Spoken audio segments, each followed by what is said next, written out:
Continuing with that Predator theme that I've been bringing you all weekend, we're now going to do a ranking of all 9 Predator movies. That does include the 2 Alien vs Predator films and the animated Killer of Killers, and obviously Badlands, which has just opened in cinemas. So let's get to it.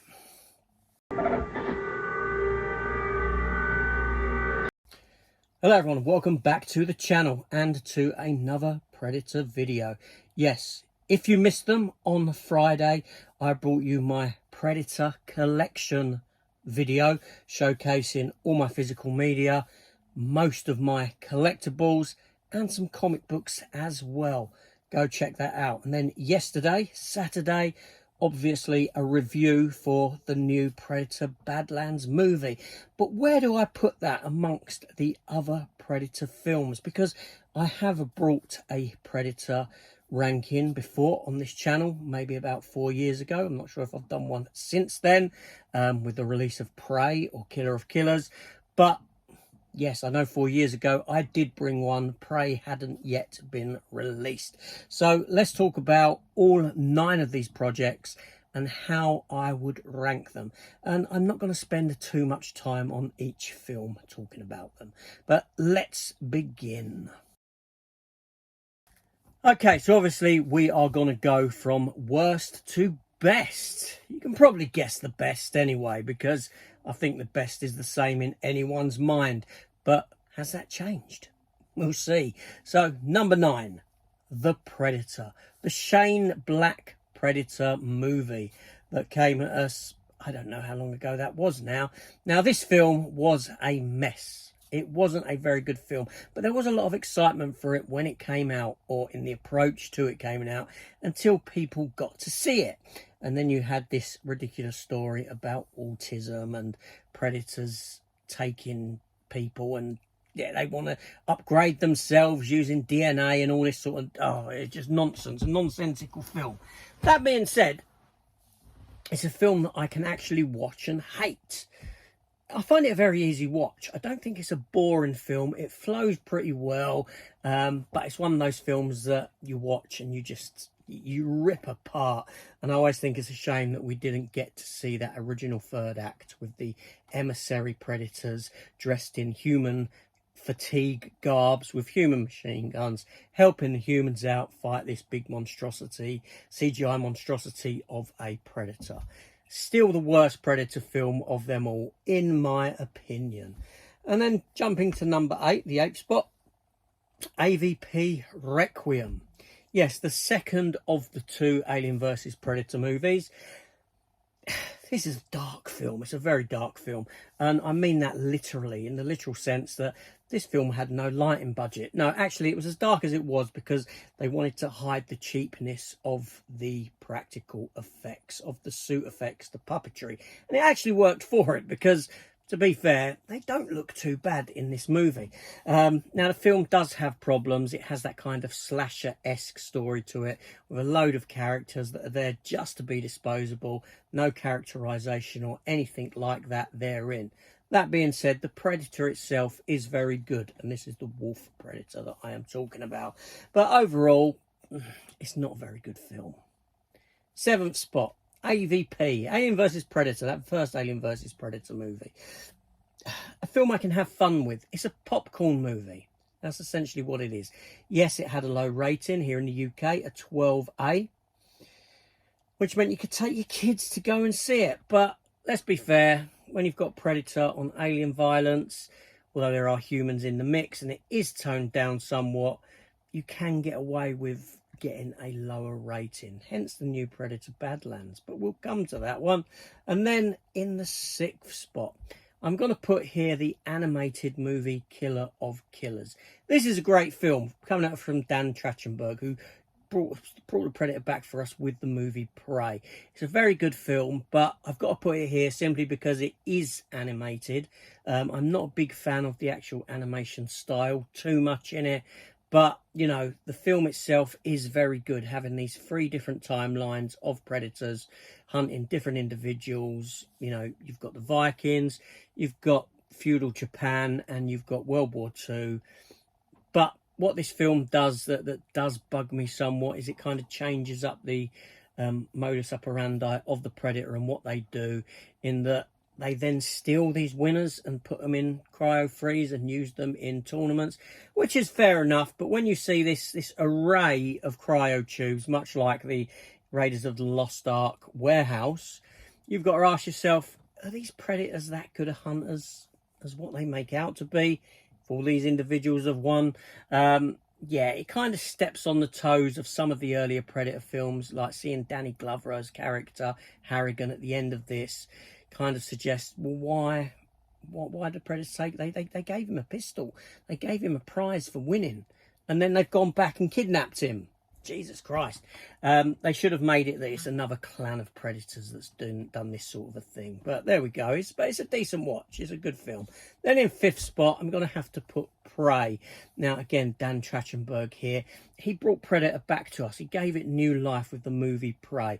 This film went straight to Hulu, Disney Plus, essentially. But it's a great film. It is a very good film. But obviously, we've lost all that sort of machismo that these films offers. That isn't there anymore, like the first Predator film, what it gave us.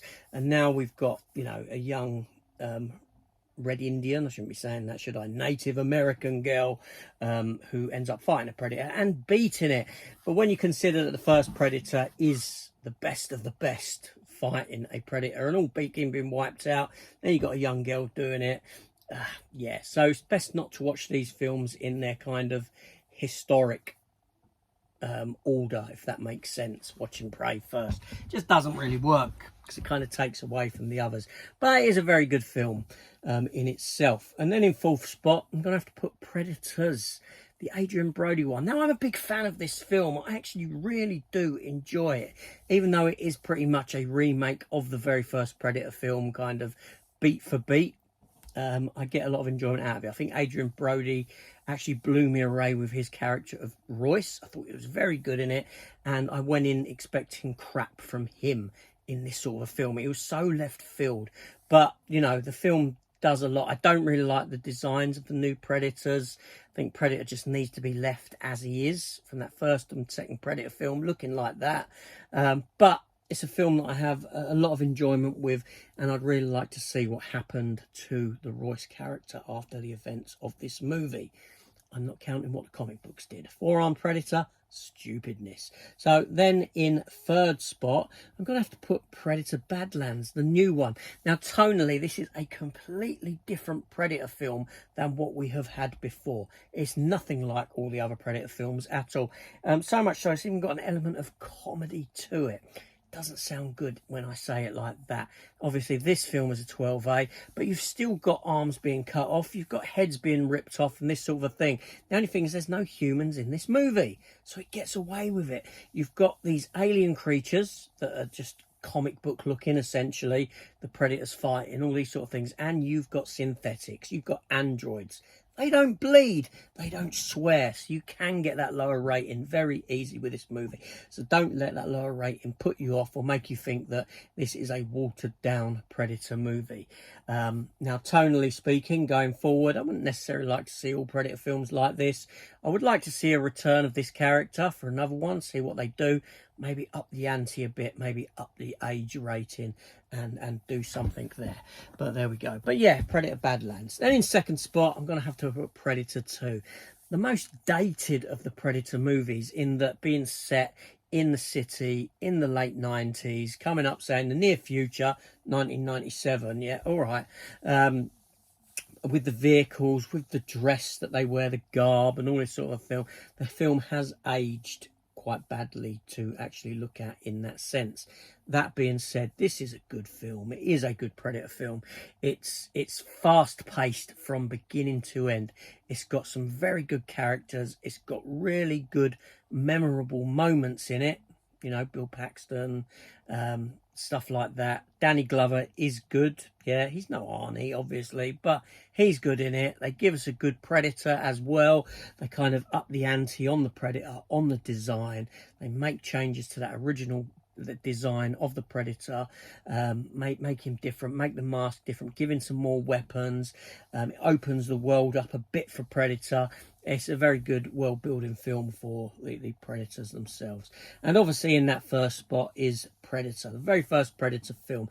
Never has there been a movie in history with so much machismo on screen as this movie. It's a great film. I mean, for me, this is a film that is in my top 10 movies of all time. It's a film that I can constantly go back to and not get bored of. It's a brilliant piece of cinema, seriously. Hats off to this one. It's a great, great film and deserves that #1 spot. Now, that's how I rank these movies. Now, to be honest, I am a big fan of the franchise. I love the Predator, the creature design, and I like all of these movies for the most part. I mean, I know that the Predator isn't very good. I know that the AVP films are not great, this sort of a thing, but I can watch them and I can get something out of them. Every film in this franchise, even its worst, I can sit down, watch and get something from it. That being said, obviously none of them touch Predator as a top 10 film of all time for me. But the franchise as a whole, I find the whole lot extremely consumable, extremely watchable, and I have a lot of fun with them for different reasons. So let me know down below in the comments, how would you rank the Predator franchise? Even if it's only the ones that you have seen, if you haven't seen all of them, let me know. And we'll speak soon. Take care.